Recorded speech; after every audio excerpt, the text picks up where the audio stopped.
And in Axum, I came across the most extraordinary story.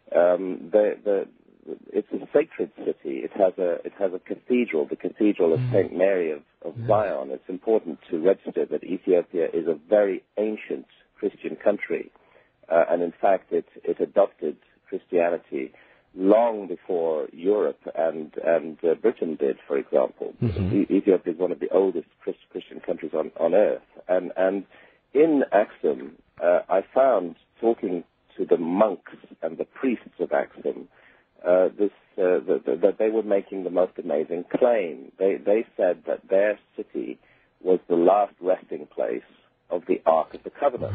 Right.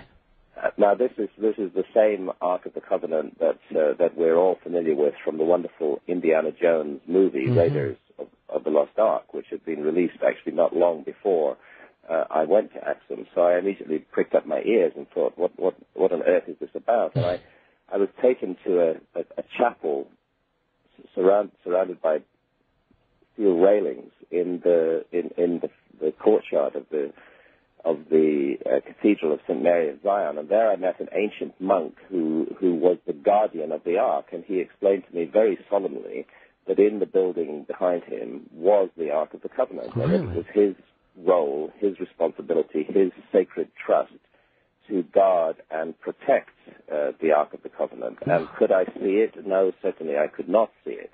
As a matter of fact, nobody was allowed to see it except him.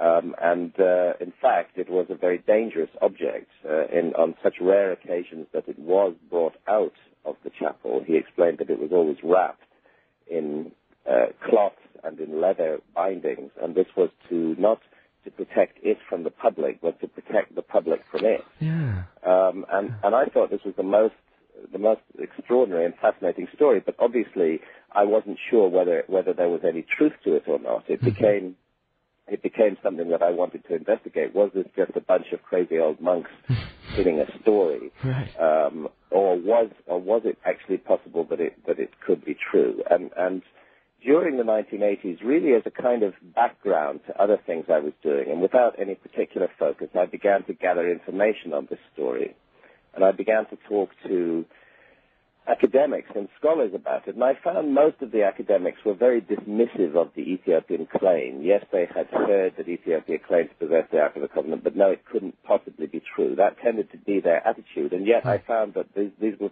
people who really knew nothing about the Ethiopian claim. And the Ethiopian claim, as I discovered, as my research continued, extends much further than Axum. In fact, every single church in Ethiopia, Christian church, contains a replica of the Ark of the Covenant, which is kept in its Holy of Holies. We're talking about more than 20,000 churches with 20,000 replicas here, and these replicas are so important that if they're taken out of the church, then the church ceases to be a sacred building. It's deconsecrated. So there was clearly and all of them gained their power by reference to the original Ark of the Covenant in the sanctuary chapel in Axum, in northern Ethiopia. And I felt that something so widespread and so intense and so strongly felt throughout the whole culture couldn't just be based on nothing, as the academics said. So I continued to research and investigate this matter further, and I found that there were many anomalies and many problems. For example, Ethiopia at that time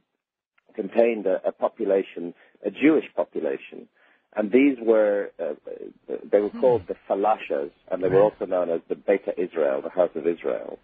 And they were practicing a very ancient form of Judaism, a pre-Talmudic form of Judaism. They still practiced sacrifice.